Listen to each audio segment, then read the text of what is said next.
Hello everyone and welcome to our session on high-yield biochemistry for the USMLE Step 1.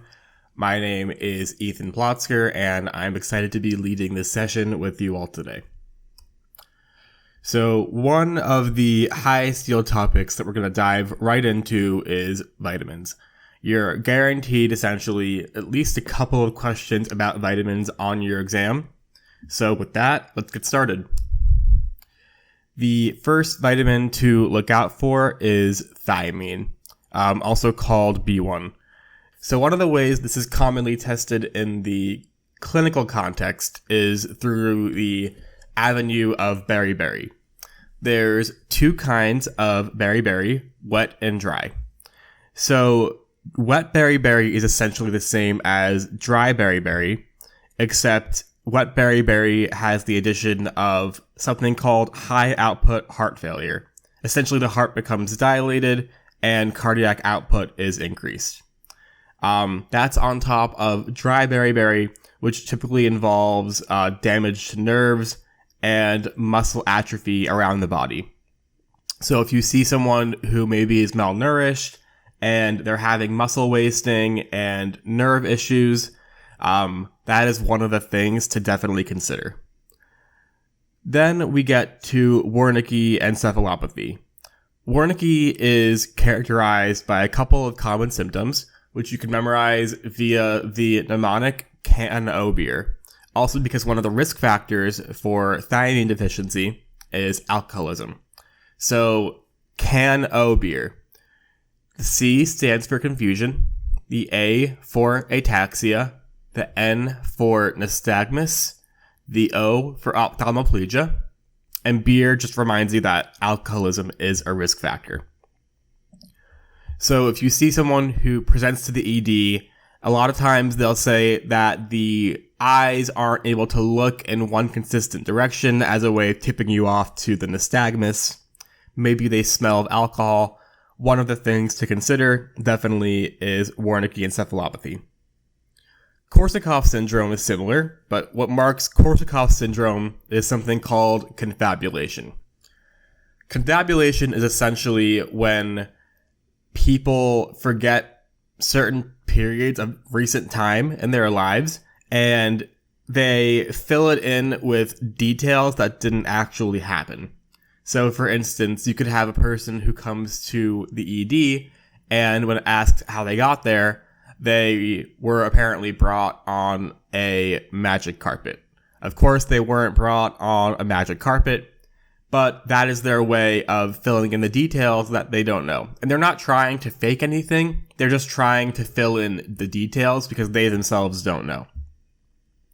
When you combine Wernicke-Korsakoff syndrome, one of the things that the USMLE loves to test is what exact part of the brain, which anatomical structure is damaged. And that is the medial dorsal nucleus of the thalamus or the mammillary bodies. And with Wernicke-Korsakoff syndrome, you have all of the symptoms of Wernicke and the confabulation of Korsakoff. So the CAN-O beer symptoms of Wernicke and then the confabulation of Korsakoff. And those are essentially the high yield points for thiamine or B1. Next, we get to niacin, or vitamin B3. So a deficiency of niacin, which is also a very high yield thing to know for the STEP exams for all of them, is something called pellagra, or the 3Ds. Those 3Ds are dermatitis, diarrhea, dementia, and some people add a fourth D, which is death. The dermatitis typically presents, like in the picture on the right here, with that necklace sort of appearing distribution of skin irritation, and that is a very commonly tested image on the STEP exams. One of the ways that a niacin deficiency can manifest is with something called Hartnup disease. So for this, we have to go back into a little bit of biochemistry. So with Hartnup disease, you lack the transporters in the proximal renal tubules, and with that, you can't reabsorb the neutral amino acids. One of the neutral amino acids is tryptophan, which coincidentally, tryptophan is a main component of niacin. So in heart neck disease, you can't reabsorb tryptophan in the kidney and you urinate it out. That can lead to a niacin deficiency or eventually pellagra because you simply don't have the ingredients needed to make the niacin. That's a very commonly tested pathology on the STEP exams. The symptoms, as I was saying, mainly the things to know are the dermatitis, diarrhea, and dementia. Potentially death becomes that severe. Again, it's important to know that tryptophan is a main constituent of niacin, but it's also important to know what niacin itself is needed. So niacin is needed to act as one of the main ingredients in the molecules NAD+ and NADP+. Both of those play important roles in energy production in both glycolysis and the TCA cycle. They're involved in redox reactions, in which NAD+ and NADP+ are converted to NADH and NADPH respectively, and those eventually can fuel onto the electron transport chain.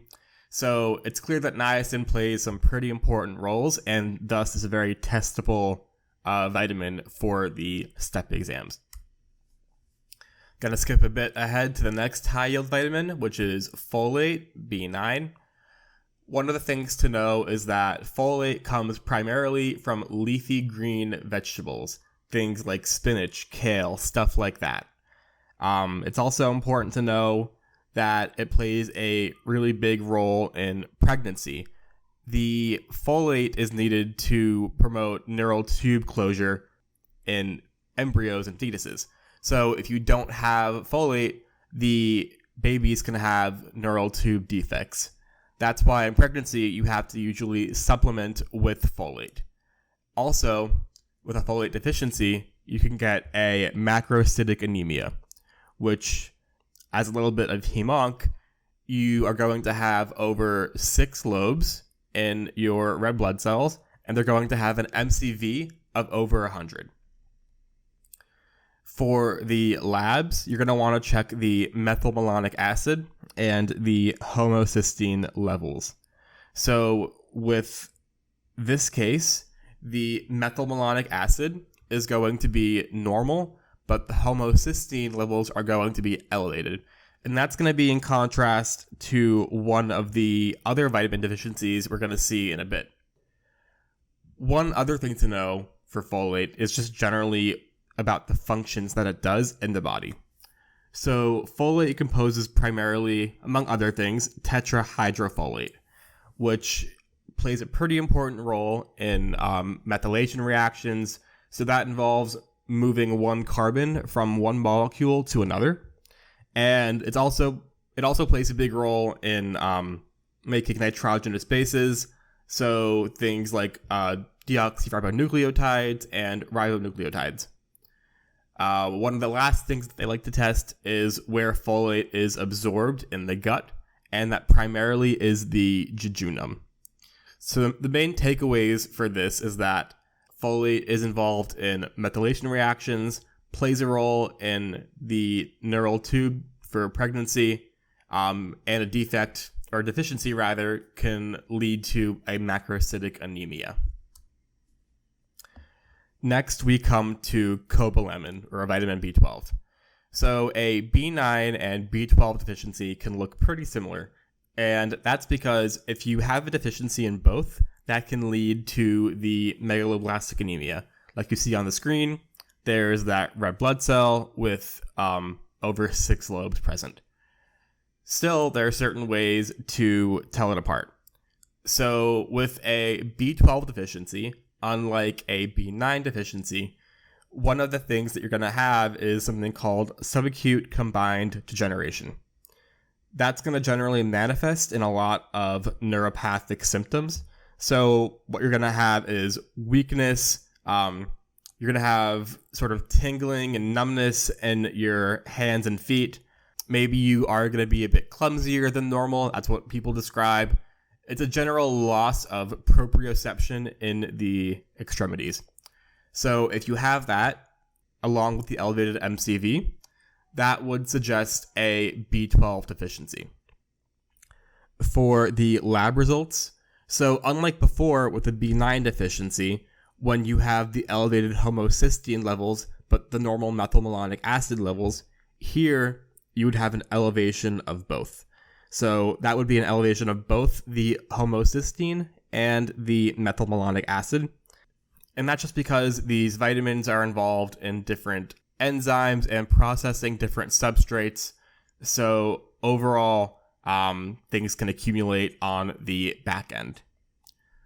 One of the other high yield facts that's tested for cobalamin or B12 is what food products provide it. So that primarily is going to be animal products, any kind of meat, things like that. And where it's stored is in the liver. And B12 can be stored in the liver for years. So it's typically a little bit rare to see someone who has a B12 deficiency due to a lack of meat in their diet. Eventually, if after years and years of not consuming animal products, it's possible, sure, but the USMLE typically won't test it in that fashion. With a B12 deficiency, one of the things they typically will test is pernicious anemia, where you get antibodies that kind of destroy the ability of B12 to work and be absorbed. One of the ways that they will test the deficiency of B12 is through something called pernicious anemia, where you get antibodies against something called intrinsic factor, and then you have less B12 absorption. Our next vitamin is vitamin C, also called ascorbic acid. So vitamin C plays a pretty important role in the production of collagen. And with that, it does hydroxylation, so attaches an OH group to proline and lysine residues on collagen. And with that, it can stabilize the triple helix of the molecule. When you don't have that kind of stabilization, that can lead to a bunch of different symptoms and sequelae, which collectively could be known as scurvy. So one of the things you can have is corkscrew hairs, and that's because you don't have the stabilization of the structural components in the hair. One of the next things is easy bleeding and bleeding into joint spaces. And one of the ways that the USMLE test writers like to trick students is to make them think that patients have hemophilia rather than vitamin C, leading to the bleeding into joint spaces. The bleeding into joint spaces is typical of both a vitamin C deficiency and hemophilia, but the difference is for vitamin C deficiency, it's because you don't have the strength of the vessels required because you have a deficiency in collagen, and then that leads to the bleeding. Otherwise, something called the tea and toast diet leads to vitamin C. That's because vitamin C is typically found, among other things, in citrus fruits. And if patients, especially elderly patients, are only having tea and toast, as it's usually called, they can develop a vitamin C deficiency. And if they come to the office with those corkscrew hairs, with easy bleeding, petechia, bleeding into joint spaces, all those things might clue you into a deficiency of that vitamin. Next, we come to retinol, or vitamin A. So vitamin A plays a really important role in vision, and that's because the opsins, which are photoreceptor proteins in the eye, they're composed of vitamin A in part. So you need vitamin A to see. One of the other ways that vitamin A is important is that it can be used in acne treatment. And the primary way that the vitamin A works is it promotes re-epithelialization and turnover of keratinocytes, which can help clear the skin of acne.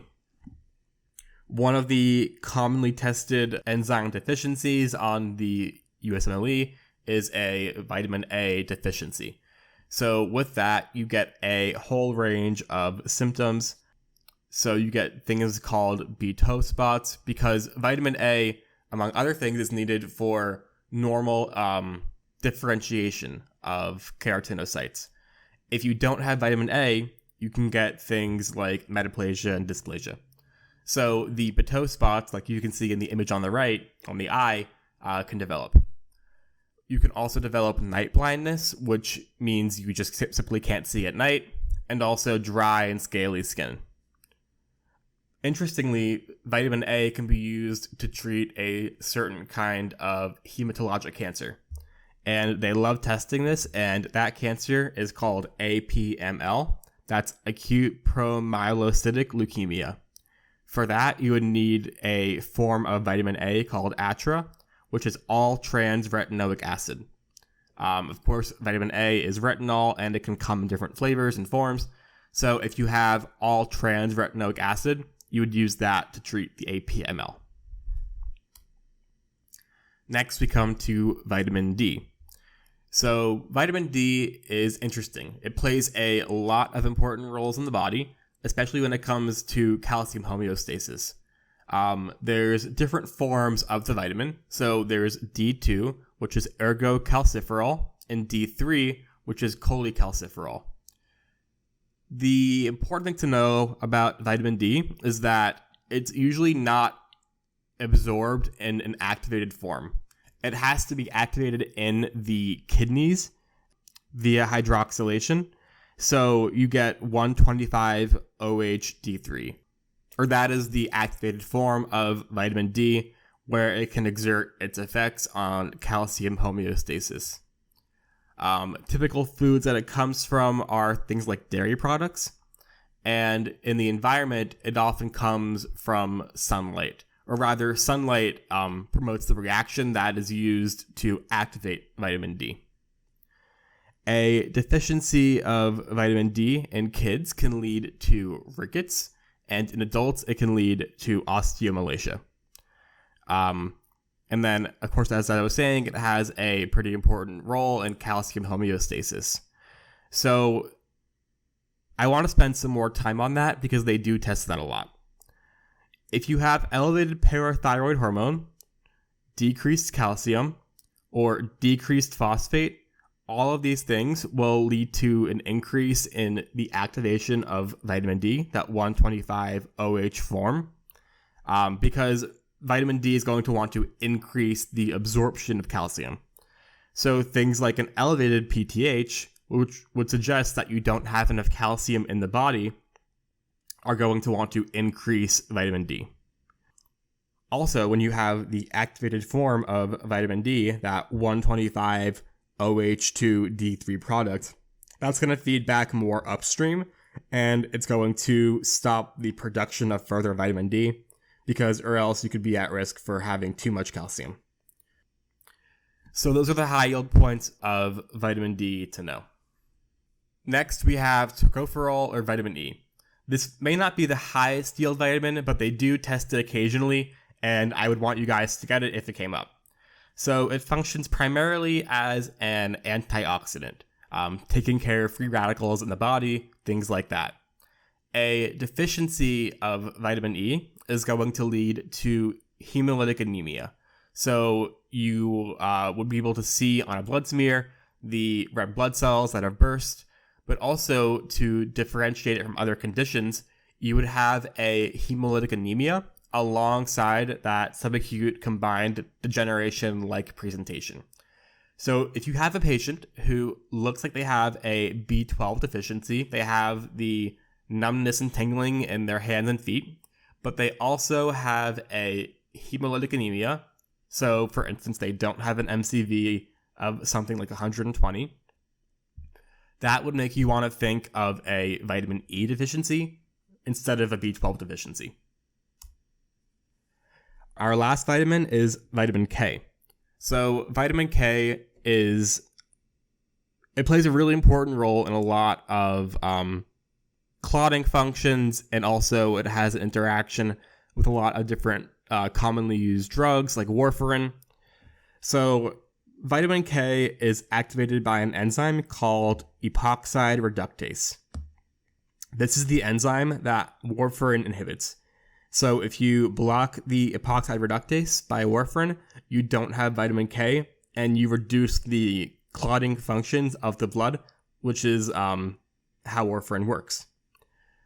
Vitamin K is needed for modification of glutamate residues, most importantly through gamma carboxylation. It's also important to know which factors vitamin K inhibits.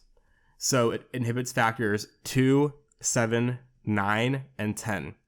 So that's both the intrinsic and extrinsic coagulation pathways. One of the other things to know for vitamin K is that newborns need an injection of it. So vitamin K is in part synthesized by intestinal flora.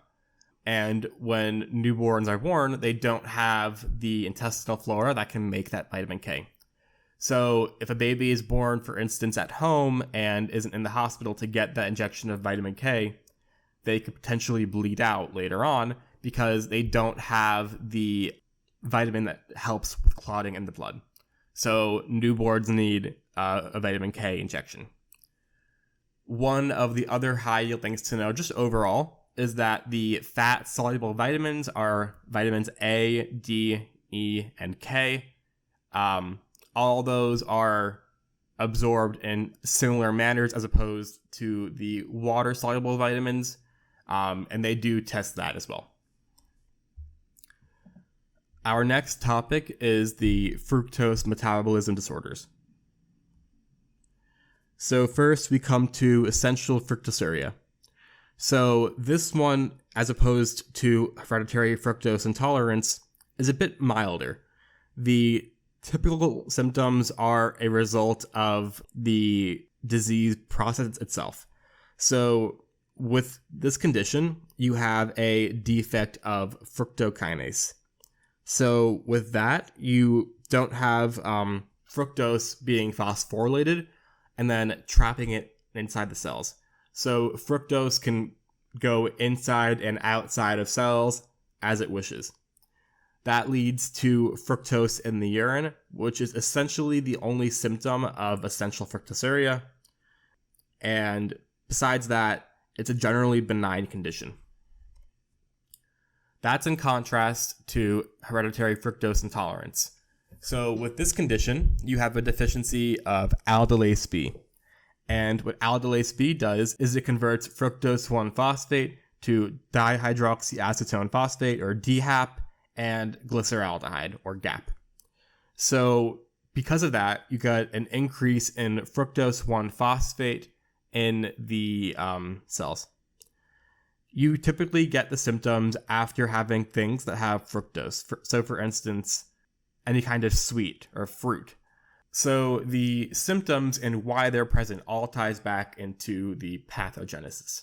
So when you have hereditary fructose intolerance and you have trapping of the fructose 1-phosphate inside the cell because the phosphate traps it inside the cell, that leads to a lack of available phosphate because all the phosphate is bound up in the fructose 1-phosphate.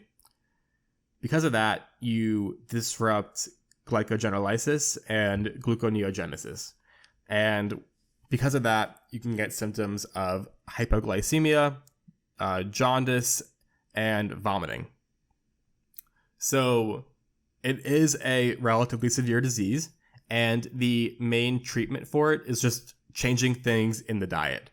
So you want to decrease your intake of fructose and molecules that compose fructose, like sucrose, and generally staying away from those foods so you don't have the increase of fructose 1-phosphate inside the cells.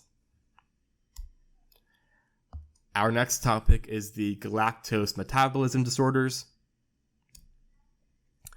So with a galactokinase deficiency, this is a little bit similar to essential fructosuria, in that you don't have the enzyme required for the phosphorylation of the sugar in question. So here you can't convert galactose to galactose 1-phosphate. So the galactose will accumulate in the blood and urine. As I said before, the galactokinase deficiency is a bit more severe than the essential fructosuria in that it just manifests with a couple of actual symptoms. So one of them is cataracts in the eye, another is an inability to track objects, and never developing a social smile around others, which is a bit of a weird presentation, but it can be a giveaway on an exam. Then we come to classic galactosemia, which is an enzyme deficiency of galactose 1-phosphate uridyl-transferase. For the presenting symptoms, these typically come after the infant has galactose, which is often present in breast milk. So once a baby starts breastfeeding, this can manifest in symptoms if they have the condition. The symptoms typically involve cataracts, an enlarged liver, jaundice, and just overall failure to thrive. One of the commonly tested infections in patients with classic galactosemia is E. coli sepsis in neonates, and the treatment, as with hereditary fructose intolerance, is changing your diet. So you want to not have galactose in your diet and other things that include galactose, such as lactose. Next, we come to the glycogen storage diseases, which are all very high yield, and you are essentially guaranteed to have a question on one of these. Our first one is von Gierke disease, or type 1. The enzyme that's deficient is the glucose 6-phosphatase enzyme. So glucose 6-phosphatase is going to remove, as phosphatases do, remove the phosphate from the molecule. And without the phosphatase, you are left with G6P just kind of stuck there because you can't remove the phosphate. The presenting symptoms can be remembered because they all have a G in them. So things like gout, fasting hypoglycemia, and increased glycogen in the kidneys and liver. For the classic labs, you also can get elevated urate levels, elevated triglycerides, and elevated blood lactate levels. So that entire picture on a STEP exam STEM would probably clue you into von Gierke disease. The treatment, as before, you're probably seeing a theme by now, is dietary changes. So what you want to do is avoid certain sugars that can lead to exacerbations of the condition. So you want to give cornstarch orally as often as you can, because by giving that, you can keep the gluconeogenesis and glycogenolysis going. For Pompe disease, which is type 2, that's a deficiency in alpha-1,4-glucosidase. And one of the most unique organs affected in this condition is the heart. So if they mention that the patient is young and has maybe a cardiomyopathy and can't really tolerate any sort of exercise, that can be indicative of Pompe disease. Also, they can present with generalized hypotonia of the muscles, so low tone, and overall difficulty breathing. Cori disease is type 3, and it's similar to the von Gierke disease type 1, but it's a bit not as severe. So unlike in von Gierke disease, here you have normal blood lactate levels. And your deficient enzyme is the debranching enzymes, which remove bits of glucose from glycogen. When you have a deficiency of the debranching enzymes, you are left with a collection of these things called limit dextrins in the cells. The organs that are primarily affected are the liver and the muscle, and it can lead to a mild hypoglycemia because you are impairing the process of glycogenolysis. In Cori disease, you aren't affecting gluconeogenesis because this condition only affects the debranching enzymes. Our next one is McArdle disease, which is also called type 5. The deficient enzyme is glycogen phosphorylase, primarily in skeletal muscle. And for your labs, you're going to have an elevated creatinine kinase. For your symptoms, you're going to have muscle cramping and myoglobinuria during physical activity. But one of the main signs that can kind of give this away on an exam is something called the second wind phenomenon. So with that, you have exhaustion after exercise, but then you get a second wind. And that's because of improved blood flow and fatty acid delivery. And all of those things together kind of give a picture of McArdle disease. Our next topic is lysosomal storage diseases. So some general facts about the lysosomes. They are essentially the cell's trash can. They function at a low pH, so they're acidic, and they use a collection of digestive enzymes, so like proteases and lipases, to digest molecules that are no longer needed in the cells.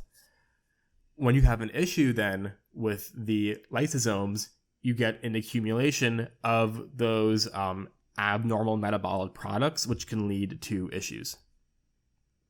So our first condition is metachromatic leukodystrophy. The enzyme deficiency in this case is aryl sulfatase A, and it's primarily characterized by demyelination in the central and peripheral nervous systems. And overall, that leads to things like ataxia, memory loss, and dementia. The substrate that builds up because aryl sulfatase A is deficient is cerebroside sulfate. And it's good to keep in mind the inheritance pattern for all these diseases. So this one is autosomal recessive.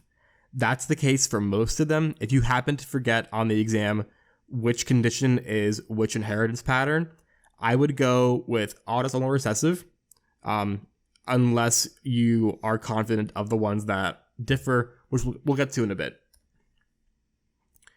Our next one is Tay-Sachs. So here you have a deficiency of hexosaminidase A, and the typical finding is a red spot on the macula called a cherry red macula. You also can see onion skin lysosomes on pathology, and other symptoms are just developmental delay and otherwise death in early childhood. The substrate that accumulates because you are deficient in the hexosaminidase A is the GM2 ganglioside. And one of the things to know about Tay-Sachs is how to differentiate it from another disease, which we'll get to soon, called Niemann-Pick, because they do present very similarly. Tay-Sachs has a lack of hepatosplenomegaly.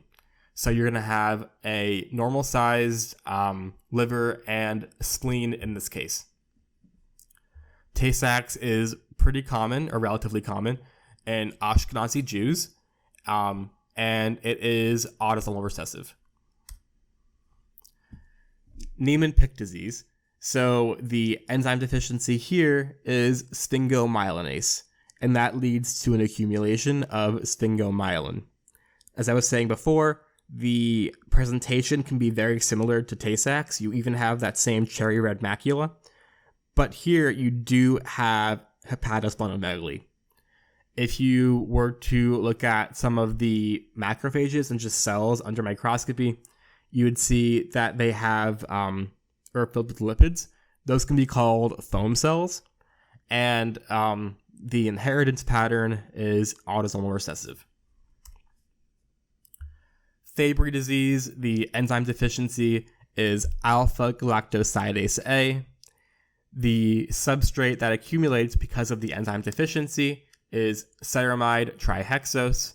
And here you have a typical triad you're going to want to commit to memory. So you're going to have peripheral neuropathy, so just general tingling and numbness in your hands and feet. Angiokeratomas, which you can see an example of on the screen on the right. I would know that picture in case they test an image of it. And hypohidrosis, so just an inability to sweat or just an impairment of overall sweating.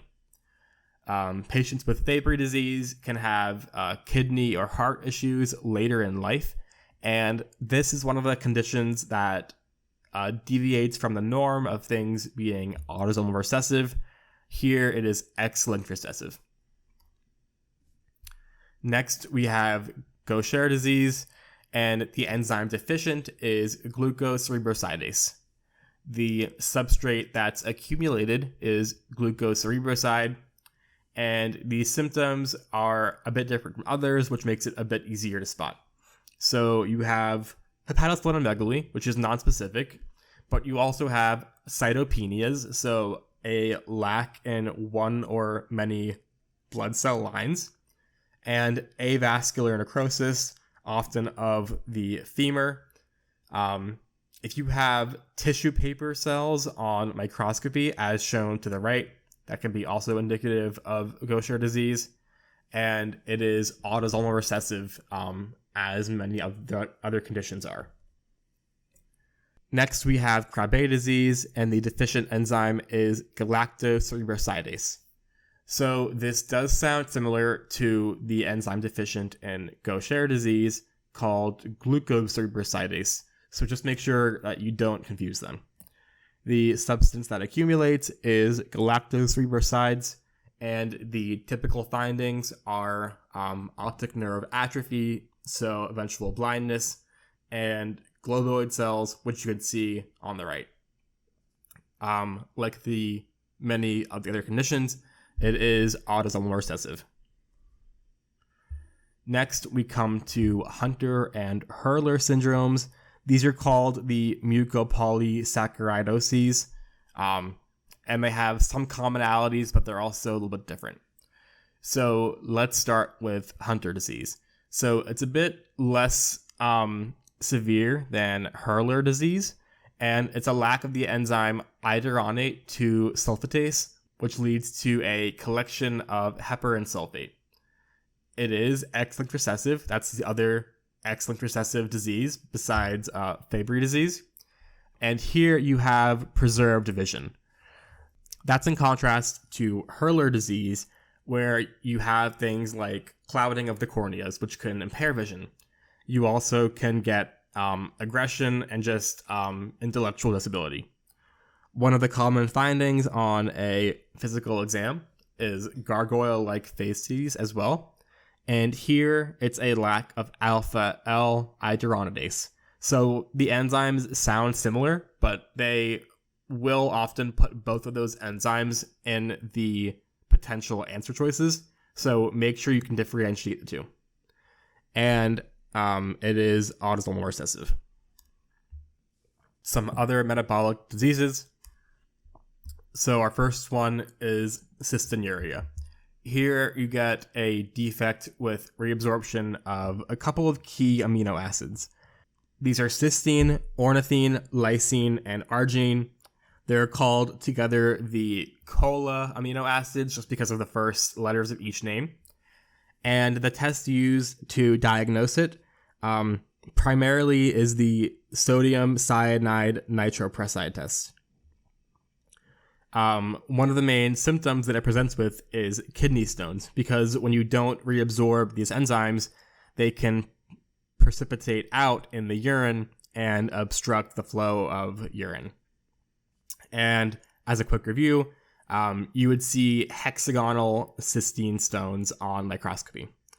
The treatment for cystinuria is alkalinizing the urine, making it more basic with things like potassium citrate. That's going to help make the amino acids more soluble, because when you make the urine more alkaline, the acids can dissolve in it more easily. And you also want to have a diet low in methionine, and you also want to just generally hydrate well. Now we have homocystinuria, and here you can have two main deficient enzymes. So one of them is cystathionine beta synthase, the other is methionine synthase. So that can lead to a collection of different sort of substrates. If you don't have the methionine synthase, you get an increase in homocysteine. And if you don't have cystathionine synthase, you also get an increase in homocysteine levels. Marfan syndrome can be a bit similar to homocystinuria because in both conditions they have the marfanoid habitus. They can have lens dislocation and cardiovascular effects. The main difference for homocystinuria, that's good to know, is that you have the lens dislocating in a different direction. So in Marfan disease, the typical lens dislocation is up and out. It's superolateral. For homocystinuria, the lens dislocation is inferomedial. So it's down and in. And that's one of the typical ways they try to get students to tell apart those two conditions. The treatment is with B6 and cysteine. So if you have B6, that can strengthen the function of the enzyme cystathionine synthase because it uses B6 as a cofactor. As you can see on the screen, it's pyridoxine dependent. For treating with cysteine, it just supplies the downstream sort of substrate that's lacking. Then we come to phenylketonuria, which is a deficiency of one of two enzymes. So the first enzyme is phenylalanine hydroxylase. The second is tetrahydrobiopterin. So there are typical symptoms that present with PKU. One of the common ones is skin that is hypopigmented. You also can have a weird, off-putting, musty body odor, and overall intellectual disability. And one of the things that's good to know for PKU is that tyrosine becomes essential as an external cofactor. Because phenylalanine is used to make tyrosine, if you don't have the enzyme that converts phenylalanine into tyrosine, you have to get it from somewhere else. So the treatment becomes to supply with tyrosine. The other treatment in general is just to avoid foods that have phenylalanine. They make specialized foods on the market for these patients, and patients should usually subsist on those to avoid flare-ups of their disease. Next, we come to maple syrup urine disease, which is so named because of how the disease presents. The urine tends to look like maple syrup, as you can see on the right. The enzyme deficiency is alpha ketoacid dehydrogenase, which, as a pearl of knowledge, that requires thiamine or vitamin B1. B1 is needed for a lot of dehydrogenase activity. So if you see dehydrogenase and they ask which vitamin is needed to supply that sort of enzyme, go with B1. The defect is that you can't break down branched amino acids, so things like valine and isoleucine. So those will accumulate in the blood.